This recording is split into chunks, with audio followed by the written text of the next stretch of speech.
अस्सलाम वालेकुम व्यूअर्स। लाओज़े की किताब द लिविंग दाओ के चैप्टर नंबर 6 लेकर आपकी खिदमत में हाजिर हूँ, जिसका उन्वान है humility as the basis of a rich life. आजिज़ी जिंदगी की असास के तौर पर।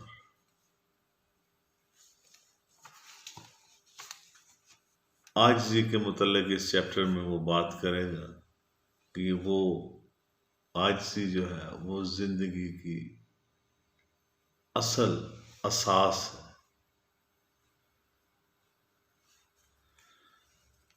The receptive, humble spirit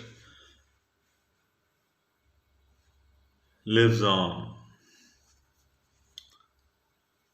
एक कबूल करने वाले की रूह जो है वो हमेशा शाइस्ता रहती है। जिसके अंदर कबूलियत की सलाहियत है।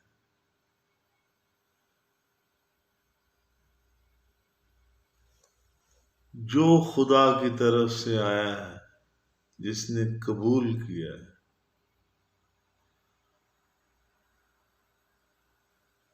वो शख्सियत शाइस्ता हो जाती है। किसी को भी अगर आप शाइस्ता, नरम और मुलायम देखें तो उसमें एक क्वालिटी होगी कि वो उसमें कबूलियत की सलाहियत होगी।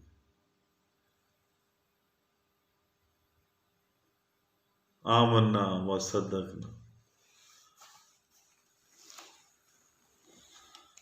It is known as the mystical female. ये एक दरवेश और सूफी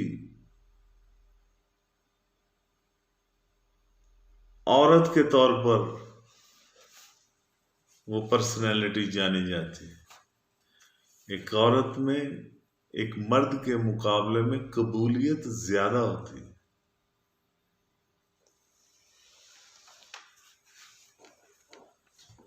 और अगर वो नेक पाक हो, दरवेश सूफी तबीयत की औरत हो, तो क्या कहें। The doorway of the mystical female is known as the root of heaven and earth. दरवेश और सूफी औरत का दरवाजा, यानी ये जो असास है कबूल करने की,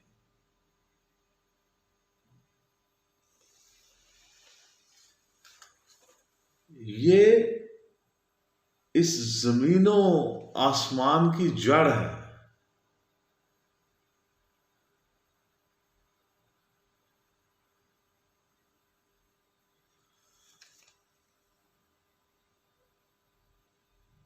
वो जात कबूल करती है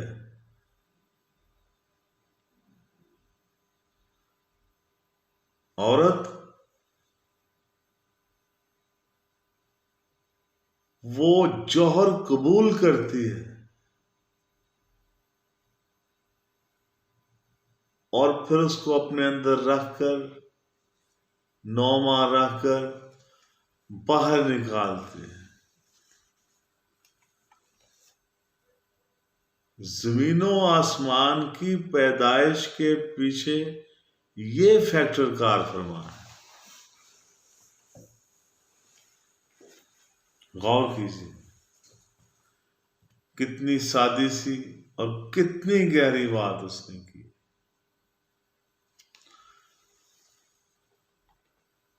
From it, imperceptibly yet relentless runs the energy. बिलाशुबा हर वक्त, हर लहजा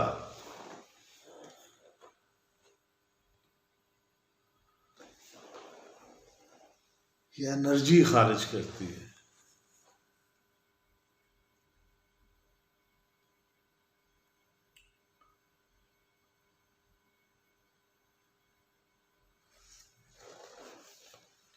कबूलियत ऐसी चीज है, आजिज़ी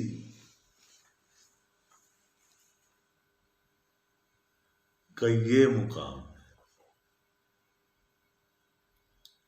ये था चैप्टर नंबर 6, द लिविंग दाओ बाय लाओ त्से। आपसे गुजारिश है कि मेरा चैनल सब्सक्राइब कर दीजिएगा,